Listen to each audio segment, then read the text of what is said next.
نحمده ونصلي على رسوله الكريم اما بعد فاعوذ بالله من الشيطان الرجيم بسم الله الرحمن الرحيم رب اشرح لي صدري ويسر لي امري واحلل عقدة من لساني يفقهوا قولي۔ اللہ کی رحمت سے مایوس نہ ہو جاؤ، یقیناً اللہ سارے گناہ معاف کر دیتا ہے، وہ تو غفور الرحیم ہے۔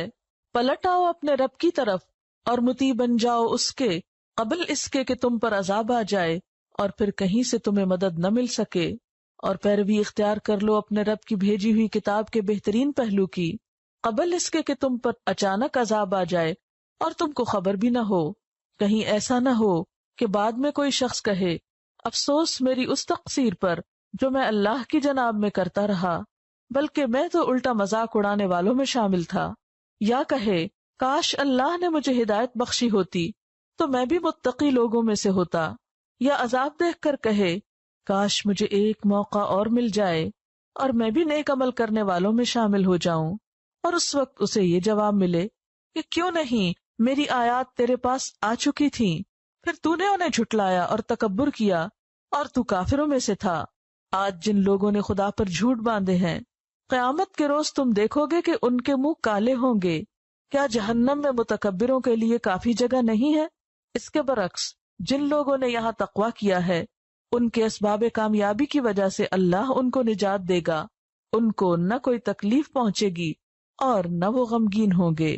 قل یا عبادی الذین اسرفوا علی انفسہم، کہہ دیجئے اے میرے بندو، وہ جو اسرفوا زیادتی کر چکے، علی انفسہم اپنے نفسوں پر، اپنی جانوں پر، جنہوں نے خود پہ ظلم کر لیا۔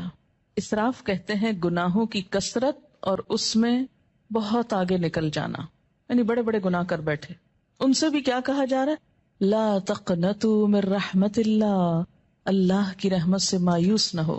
یہ نہ سوچو کہ اب تو بس صرف ہلاکی ہوں گے، ہماری چھوٹ ہو نہیں سکتی کیونکہ ہم بہت گناہ گار ہیں۔ اچھا، یہ جو جملہ ہے نا ہم بہت گناہ گار ہیں، یہ بھی دو طرح بولا جاتا ہے۔ ایک تو حقیقت میں یو مین اٹ کہ ہم بہت گناہ گار ہیں، اور ایک یہ بہت گناہ گار ہیں دکھاوے کے طور پہ، ورنہ خود کو سمجھتے کوئی نہیں ہے گناہ گار، کیونکہ جو خود کو گناہ گار سمجھے وہ تو نظر ہی نہیں اٹھا سکتا، وہ تو حجت بازی کر ہی نہیں سکتا۔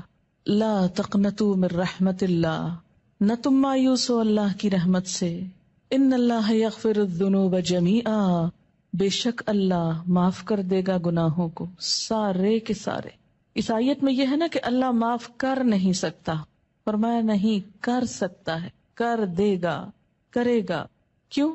انہ هو الغفور الرحیم، کیونکہ وہ غفور الرحیم ہے۔ یہاں ہر شخص کو مایوسی سے نکالا جا رہا ہے، کتنا بھی بڑا کوئی گزشتہ زندگی میں گناہ یا جرم کیوں نہ ہو،